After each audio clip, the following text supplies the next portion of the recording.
Church, I want to start off with a question this morning. What's the favorite part of your day? Now, I'm not asking you to yell it out to me. I'm just asking you to think about, what's the favorite part of your day? What's that routine thing that you do each and every morning, every afternoon, or whatever, that becomes part of your repertoire throughout your day, and it's a fun part of your day? I want to share with you one of mine. Every morning, I try to beat my son before his alarm clock gets him up.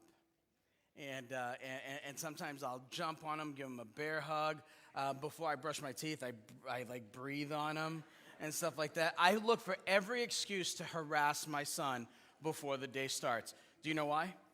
Because his final gift to me before I take him to school and he gets out of the car is he will hop on my Spotify and he will put his playlist on. And then it's always like the last song that I hear that he played that stays in my head all day long. And I hate his choice of music.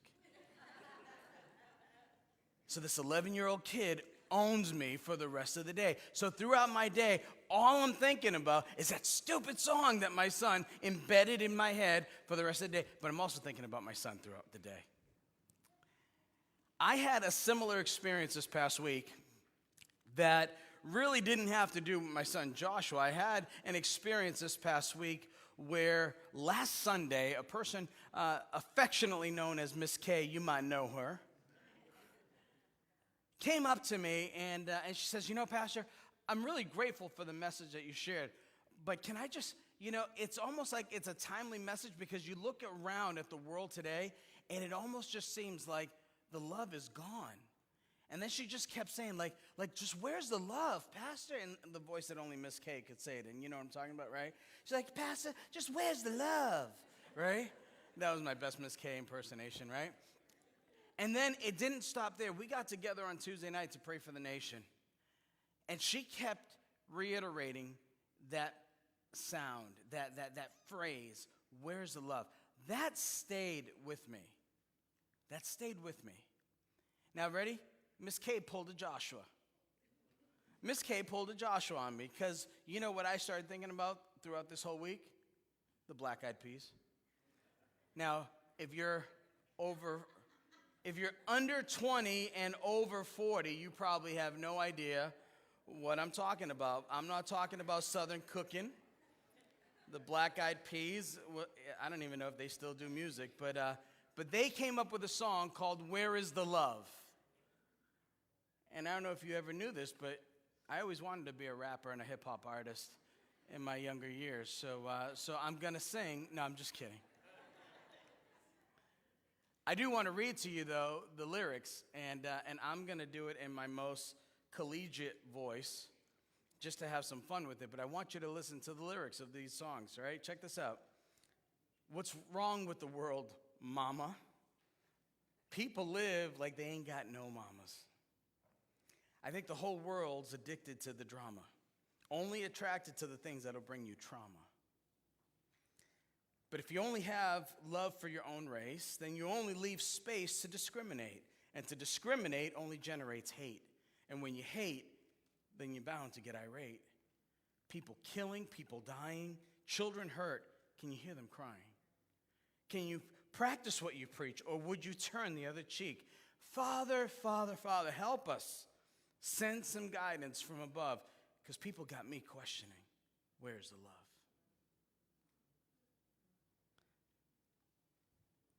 So Miss K asked the question. The Black Eyed Peas asked the question. And I'd like to tell you that, man, we're the first generation that has ever wondered where is the love. But the reality is that we're not the first and we're not the last. The Apostle Paul writes these amazing letters to his young protege, a man by the name of Timothy. Timothy is now tasked with becoming the new pastor of the church that Paul had just established. Now, here's the kicker. Paul was Timothy's mentor. Timothy was a young guy.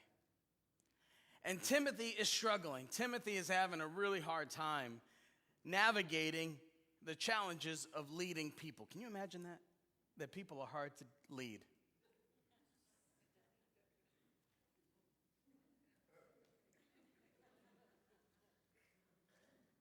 People are hard to lead. And if you're a young leader and you don't have a lot of experience, it's easy to allow insecurities, doubts, and fears to get in the way. You know what else is also very easy to happen? Older people who should know better take advantage of the younger generation. And this is exactly what's happening in this particular church. This is exactly what's happening. And Paul writes these encouraging letters, these challenging letters that we know as 1st and 2nd Timothy. So this is the context under which Paul is writing these letters. There's some elder people in the church that are attempting to bring in a gospel that isn't the good news of Jesus. They're attempting to pervert and change up the established church that Paul had left in good hands to Timothy. Timothy's just like, I don't know, man, these old people. And these old people are like, man, I don't know about this next generation. Does that sound similar?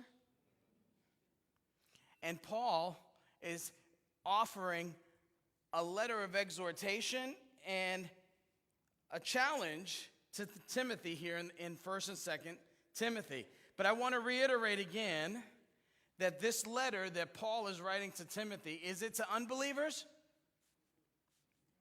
No. You got to understand this, okay, when I tell you this, because it's important.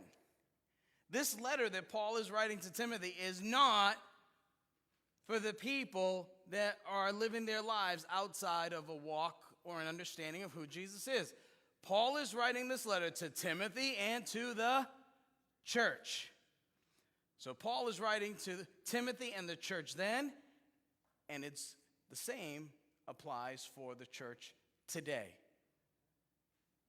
And guess what Paul does in this letter here in 2 Timothy 3? He's going to help us understand where's the love. Where's the love? 2 Timothy chapter 3, verses 1 through 5. Look what the word says. But know this, that in the last days, perilous, some translations will say terrible times will come.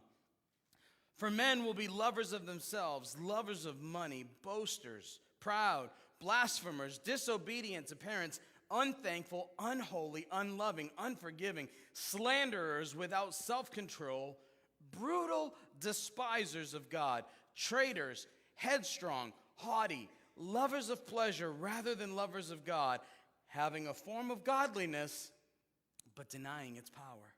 And from such people, what? Turn away.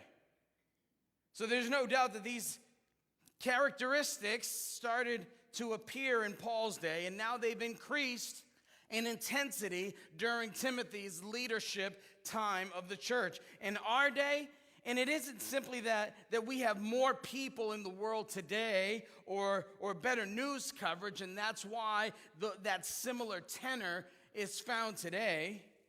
It appears that evil is deeper and of greater intensity, and that is, it's being accepted and promoted by society in a bolder way. Simply stated, the world is getting increasingly more comfortable with wickedness.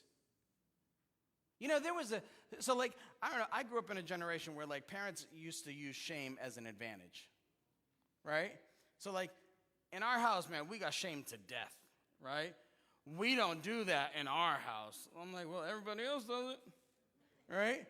But my mom was like, no, you make us proud when you walk out that door. So, all right, so when I screw up, do I make you less proud? Right?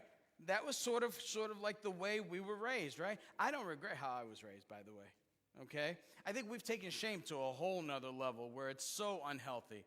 But to instill pride in your family name, to hold children accountable for the ways in which they should comport themselves is probably a good thing, right? I don't think we should ever shame our kids to the point where it affects their esteem, but I think it's important to instill a certain level of values that they must recognize should be kept, right? Accountability is a good thing. But it almost just seems, like I said earlier, that we're just getting way more comfortable with wickedness. We don't seem to care about what the world thinks or what other people think. And I want to unpack this text today to better understand how subtle our affection and our love can be swayed.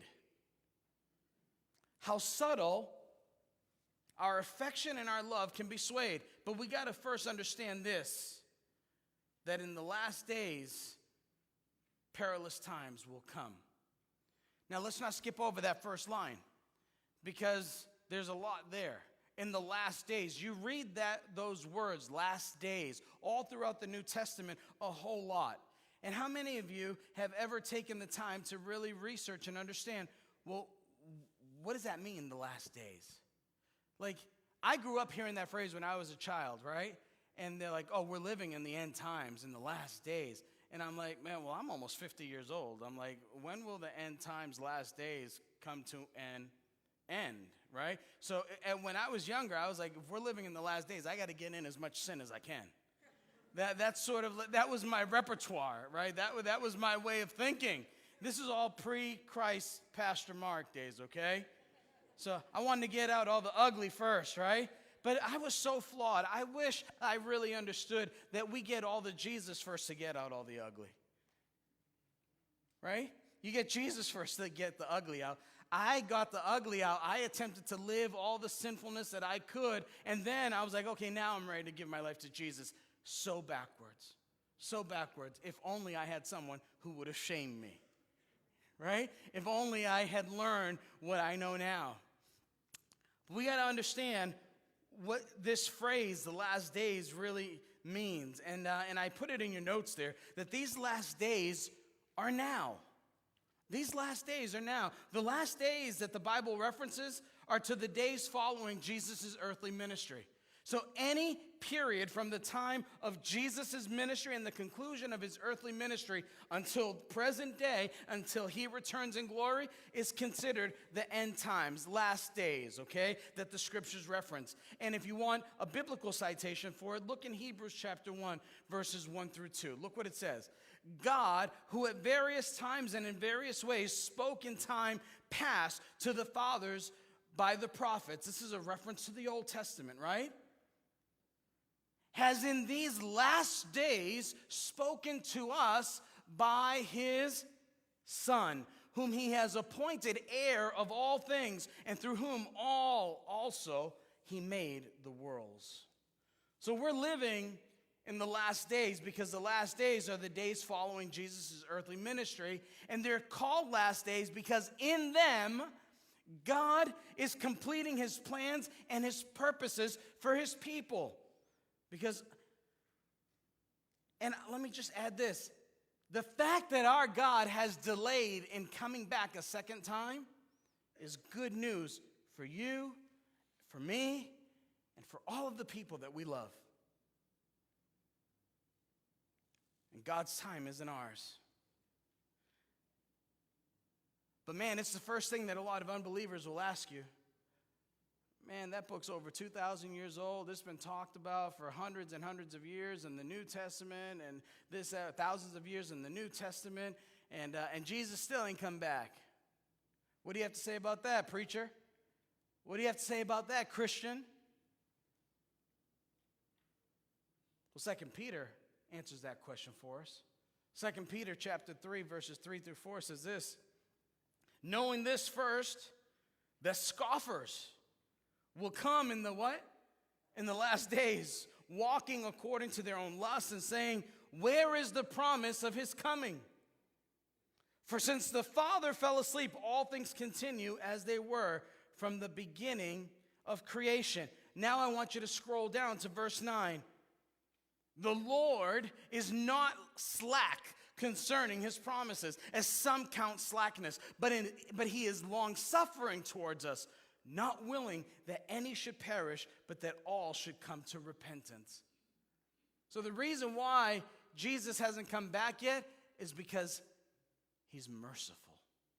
Because he has plans that he is still attempting to work in and work out through us.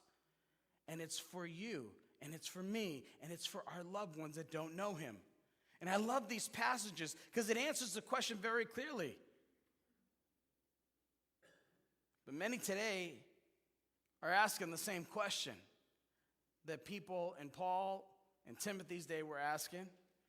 The days seem to be getting more and more troublesome. Where's the love? Where's the love? Paul gave Timothy certain instructions to obey when he wrote his letter to him.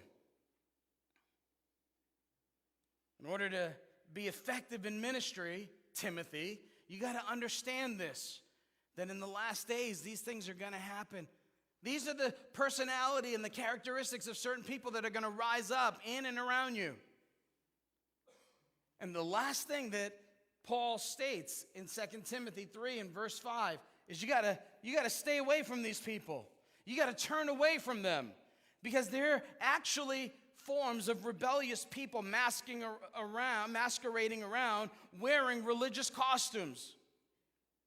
That's what that line means. Having a form of godliness, but denying its power. On the outside, they look Christian. They might even master the lingo of Christianese. You ask them how they're doing. Oh, pastor, saved, too good. So too blessed to be stressed. Oh, pastor, like everything's good. I'm like, do you ever have a bad day? Like seriously, like do you have any of those Christian friends that will never tell you when they're having a bad day? Like you actually know all hell is breaking loose and they're like, yes, how are you doing? Oh, I'm doing so wonderful. Praise be God. Praise be to the Lord Most High. Oh, Jesus, we're so thankful for his. I'm like, your wife told me that you were out drinking last night till 3 a.m. You lost your job and like you're constipated. Like, and you're too blessed to be stressed? Sounds like you're not doing so good. And you're constipated. That's the worst part.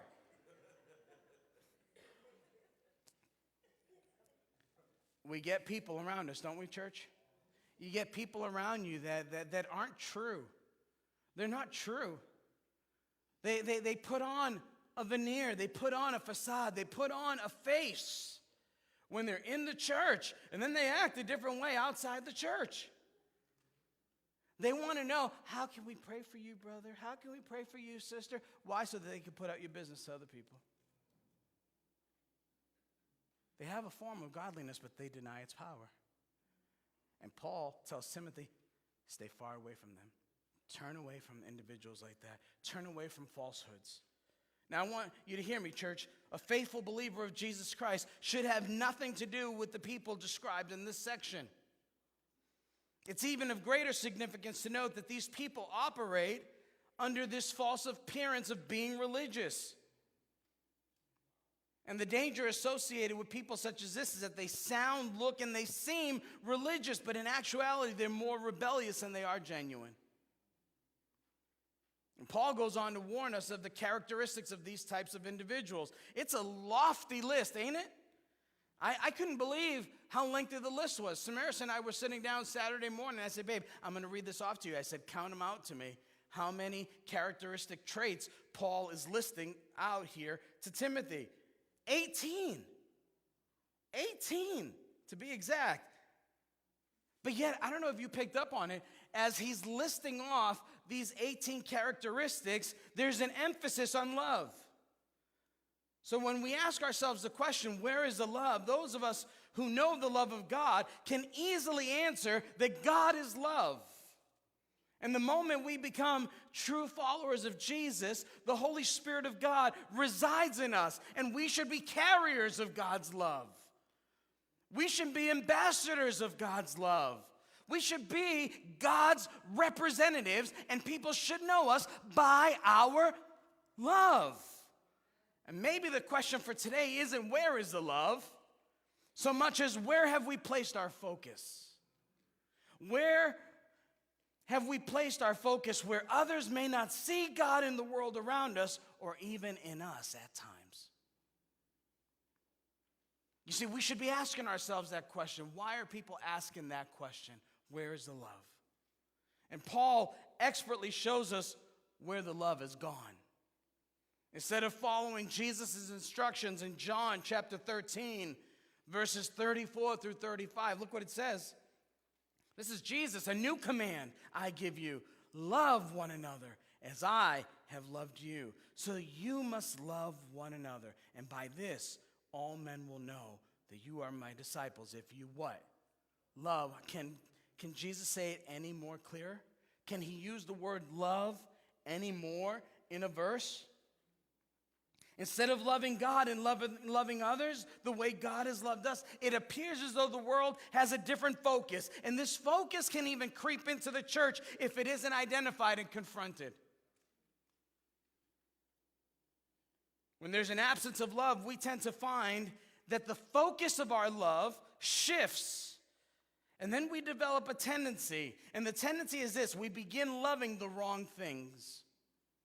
We start when we focus on loving ourselves more than we focus on loving others. We focus on loving money and the pursuit of it more than God and his heart's focus on us.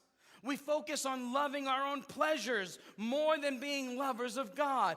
We become focused on loving our positions and being right more than making things right.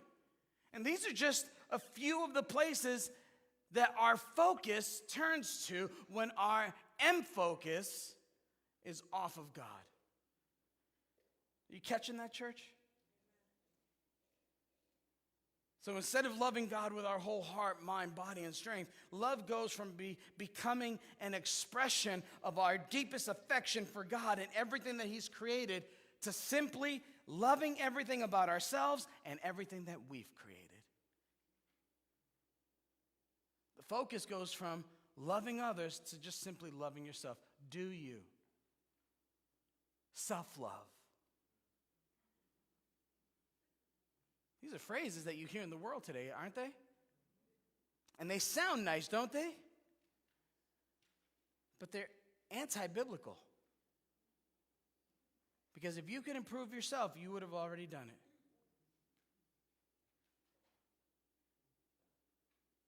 You're going to go read a self-help book. What an oxymoron that is. No, seriously. And nobody has more self-help books than me. I had so many of them back in the day. They have dust on my library now. But you know why self-help is such an oxymoron? Because you're not helping yourself. You're still turning to someone else to tell you what you should do about yourself. And you know what it is? They're telling you what they did to improve themselves. They can't tell you how to improve yourself. You know who has the best blueprint to improve you? The God who created you. If there's an area of your life that needs to change, you need to ask the author. You don't need to go to other authors. You have direct access to the author of your life, the author who created you, the author who knows the beginning from the end of your life story, the God who knows your imperfections, your perfections, and where there's still time to work.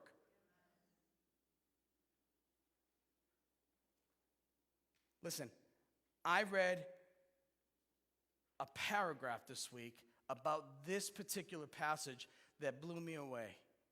One of my favorite commentators is a man by the name of Warren Wiersbe. And let me just read this to you, seriously. I almost told Samaris, I'm like, man, I just want to read this, drop the mic, do an altar call, say, everyone come forward. Straight up. Listen to this. In this universe, there is God. And there are people, and there are things. God, people, and things. We should worship God, love people, and use things. But if we start worshiping ourselves, we ignore God, start loving things, and using people. The worldwide craving for things is just one evidence that people's hearts have turned away from God. Seriously, like that was good, right? Like I can't wait to preach that somewhere else and take credit for it. Because they're going to be like, yo, that pastor's good. That boy good. We start loving ourselves instead of God and use people.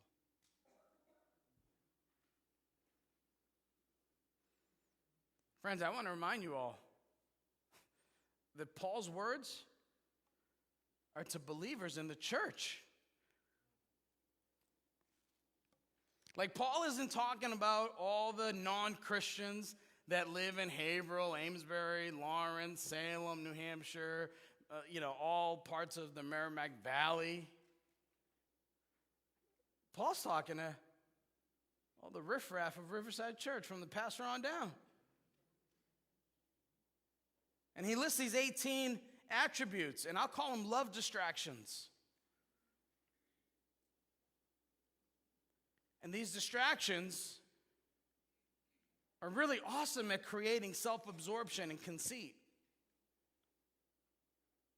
If you're not careful, all of a sudden, next thing you know, man, you start walking around like the world owes you something. Like, why aren't people thankful that you woke up this morning and took a breath? The world owes me. The world doesn't owe you a thing.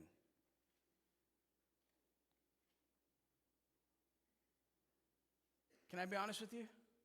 What we should be doing is asking God what my plan is for the world, as opposed to expecting affirmation and approval from people that don't know you, people that don't matter, people that will drop you in a heartbeat if you disagree with them, people that won't agree with you because of how you voted last week. They'll drop you in a heartbeat. We got to get over that, friends. I can't tell you how many posts I read. Unfriend me if you this. I'm like, seriously? First of all, you're not my friend. No, just kidding.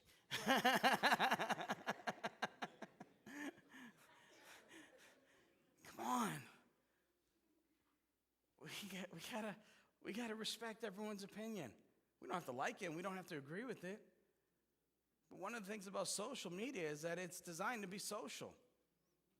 You can interact. You may not like the response that you get from people, but you also have the power to just keep scrolling up. Ignore it. Unfollow people. Technically, you're still friends with them. You're just unfollowing them. You want me to show you my unfollow list? Just kidding. You have to really upset me to unfollow you, because I tolerate a lot of nonsense. I'm just used to it. I'm a parent.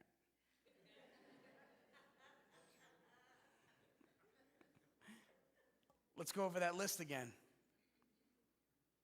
Disobedient to parents, unthankful, unholy, unloving, unforgiving, slanderers, without self-control, brutal, despisers of good, traitors, headstrong, haughty, lovers of pleasure rather than lovers of God.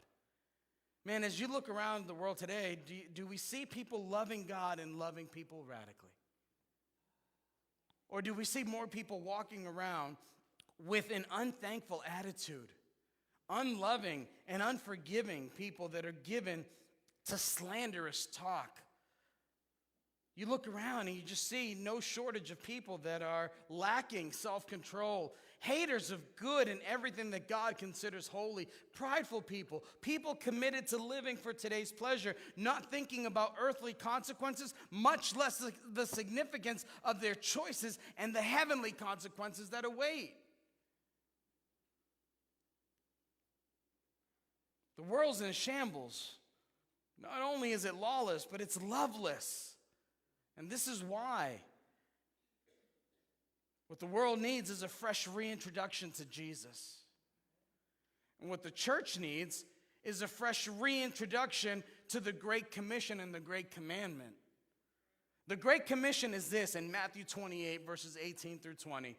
This is Jesus speaking, that all authority in heaven and on earth has been given to me. And therefore, Mark and all of the people of Riverside Church must go and make disciples of all the nations, baptizing them in the name of the Father, the Son, and of the Holy Spirit, teaching them to obey everything that I've commanded you. And surely I am with you to the very ends of the age.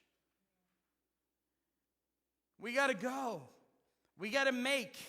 We got to baptize. And we have to teach people to obey what God's instruction is for this life. The church needs to be reminded of that. The church isn't about what we can get when we come to church. Don't come here and just get filled. Don't come here and just sit and warm a pew week after week, and 6 years later, you're still sitting in the same pew. That pew may be gone one day. Sooner than you know. Literally. We need seating. And if we put chairs in, we can get 20% more seating. And it gives us an extra year to not have to worry about whether we're going to sell, buy, lease, rent, whatever. You know, so if you want one, I'll sell you one.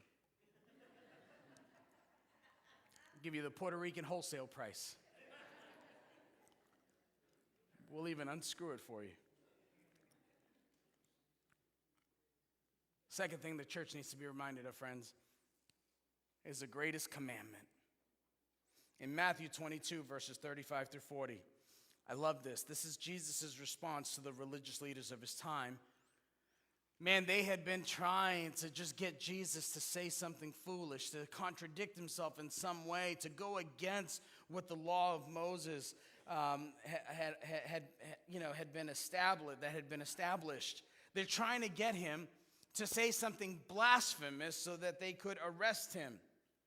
And on this particular day, they sent the best expert in the law to trip Jesus up. And in verses 35 through 40 is Jesus' response. Matthew 22, 35 through 40. Look what it says.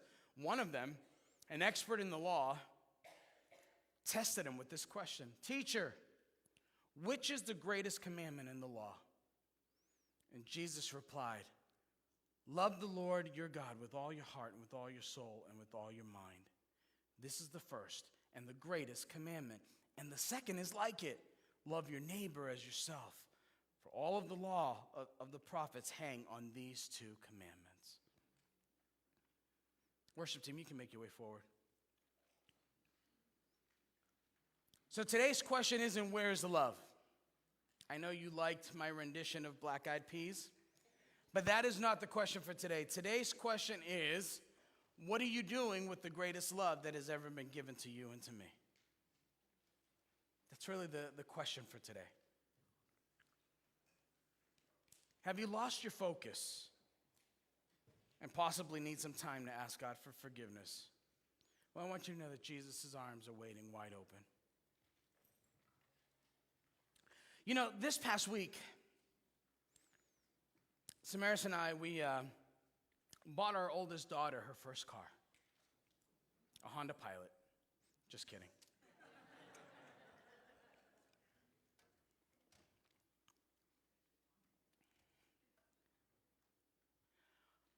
Our children need guidance. And children who grow up to be adults still need guidance. So I wanted to be a cool dad. And I'm like, man, I'm going to let her kind of like have her say in helping to find out like what's the car she wanted. And every choice that my daughter made was not the best choice for the type of car that you need as a first-time driver. You know, she's sending me these pictures of Mercedes Benz that have like you forget your parents are pastors? Like we ain't got that kind of money. But then on top of it, you know, it's 15 years old with like 200,000 miles on it, right? And she's like, "What? Look, this one's only like this much." And I'm just like, yeah, but that's someone else's headache, sweetheart. And with every option that she brought me and every kind of like rebuttal that I would give her, I can sense kind of like her heart just kind of losing like the desire to do it. And something that should have brought us closer together, I felt like it was kind of like bringing us apart. And what I quickly realized that I had to confess to my wife is, I said, you know, I wonder how much of this is me saying no to the car or saying no to the fact that she's getting older. So we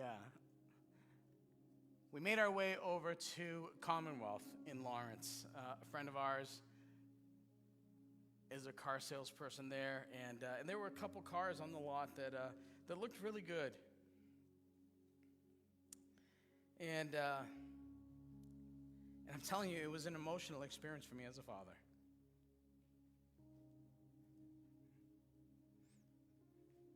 I had to come to grips with the fact that the foundation that we've established in her will hopefully be sufficient to carry her into life successfully, and that there are some things that she'll have to figure out on her own.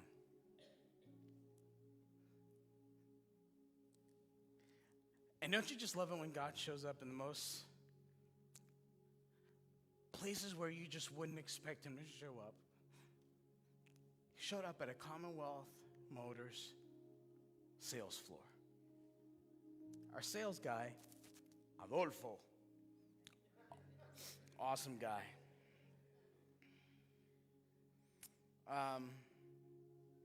He looked at me, and he was talking about cars.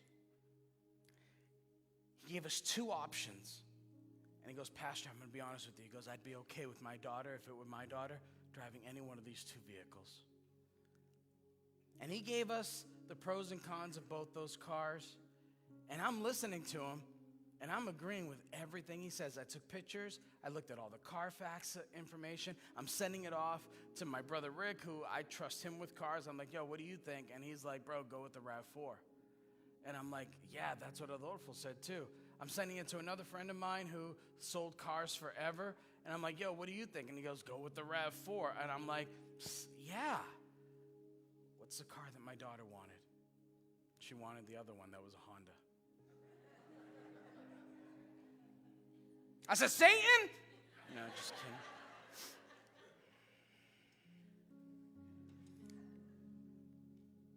Here's what Adolfo said. Remember, we're talking about cars here.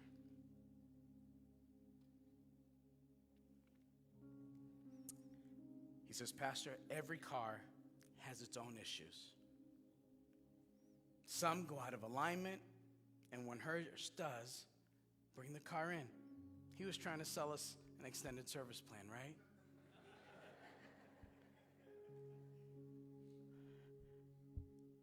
But I want to repeat it to you. Every car has its own issues. Some go out of alignment, and when hers does, bring the car in.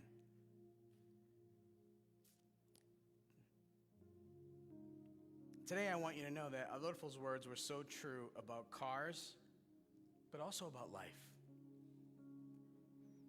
Every life has its own issues. Some go out of alignment, and when it does, bring your life back to Jesus for alignment. If that's you today, I want to make two calls today. The first is this. If you're here today and you simply need prayer, you're struggling, you're hurting, your mind's uneasy, life is lifing you, I want you to come and just stand at these altars. And then if there's, the second call is this.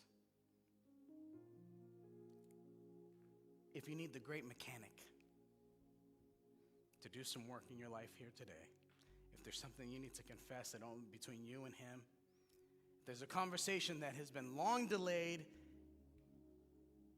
and is highly necessary, and you want to leave here today different than how you came in, and you know that a conversation with Jesus will achieve that, then I want to invite you forward so you can have that moment as our worship team is leading us out in worship. Would you stand with me?